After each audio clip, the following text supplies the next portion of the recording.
The response to my first video has been so overwhelmingly awesome. I am so happy to hear that so many people have been touched and affected by what has happened to my family and has been able to take my message and make a change for a better in their own families.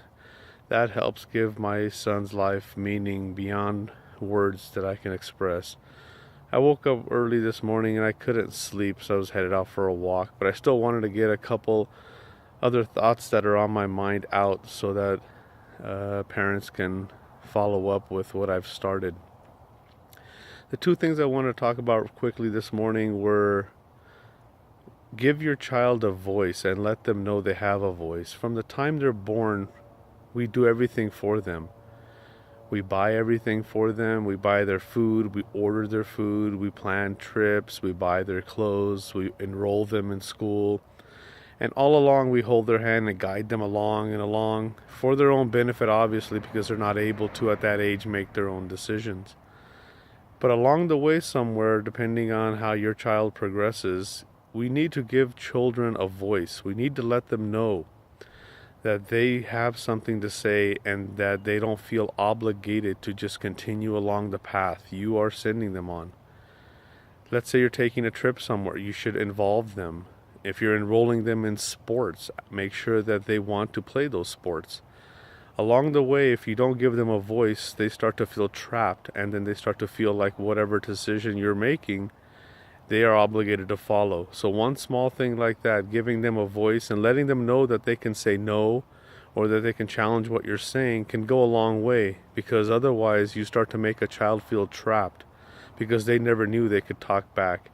Not in a negative way, but to communicate back to their parents. We don't know until we're told. The second thing is, make sure your child has a safe haven at home. They have so much pressure going on out in society that they have to feel like they have a place they can decompress, because if they don't decompress, they are continually under the vice and they feel that pressure being turned down tighter and tighter on them.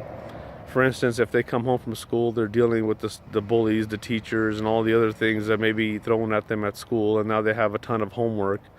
Give them time to sit somewhere in a quiet, safe haven, a place where they don't have to worry about doing chores and they don't have to worry about you criticizing them and asking them tons of questions about things. Give them a place where they have a place to just maybe listen to music, sit down, just 30 minutes, and just to have a place where they can let some pressure out.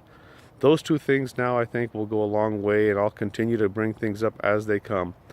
The other thing I promise myself is I will not edit my videos. I get one shot at it, and obviously I will say things, I'll stutter or I'll stop.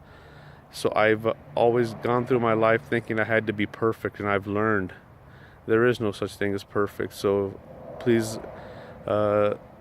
if I make a mistake such as I'm about to now, please just take it in stride. Hug your kids, love your kids, give them a voice, give them a safe haven. Thank you and take care.